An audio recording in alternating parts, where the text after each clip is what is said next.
అమరావతి రైతులను వైసీపీ రెచ్చగొడుతోందన్నారు మంత్రి నారాయణ. రైతుల మధ్య విభేదాలు సృష్టించి రాజధానిలో మౌలిక వసతుల ప్రాజెక్టులను అడ్డుకోవాలని వైసీపీ ప్రయత్నిస్తోందన్నారు. 5 ఏళ్ల పాటు రాజధాని రైతులను వేధించిన వైసీపీ అమరావతిపై కమిటీలు వేయడం హాస్యాస్పదమన్నారు. రాజధాని పనులు ఎలా జరుగుతున్నాయో వైసీపీ నేతలు వచ్చి చూస్తే తెలుస్తుందన్నారు. రోడ్లు, అండర్ గ్రౌండ్ డ్రైనేజ్ ఏర్పాటు చేసిన తర్వాత రైతుల భూములు తిరిగి వెనక్కి ఎలా ఇస్తారని నారాయణ ప్రశ్నించారు. ఆడకి పోయిన 20 మంది రైతుల్లో మళ్ళీ మధ్యాహ్నం వచ్చి ఒక రైతు ల్యాండ్ పూలింగ్కి ఇచ్చారు. వాళ్ళకి ఇవ్వాలని ఉంది, రెచ్చగొట్టే ప్రయత్నాలు చేస్తున్నారు, రెచ్చగొట్టి విధ్వంసం సృష్టించాలని. అసలు రైతుల్లో ఇంక ఇవ్వాల్సింది కేవలం వెరీ ఫ్యూ. నేను చెప్పాను మీకు, 35,000 మంది రైతులు ఇచ్చేసారండి.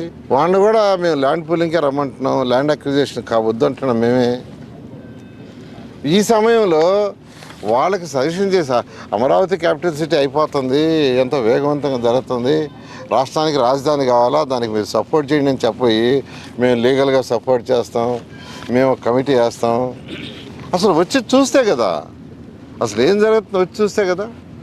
చూడండి, పక్కన ఎంతెంత బిల్డింగ్స్ కట్టారో వాళ్ళకి ల్యాండ్ ఇస్తే దానివల్ల ఎంత ఎకానమీ వస్తుంది. వాళ్ళు భూమి ఇచ్చారు, లేఅవుట్స్ చేసాం, ప్లాట్లు ఇచ్చాము, రోడ్లు వేసేస్తున్నాం, ట్రంక్ రోడ్స్ వేస్తున్నాం, లేఅవుట్స్ రోడ్స్ వేస్తున్నాం, అన్నీ కావాల్సిన ఇన్ఫ్రాస్ట్రక్చర్ మొత్తం ఇస్తున్నాం.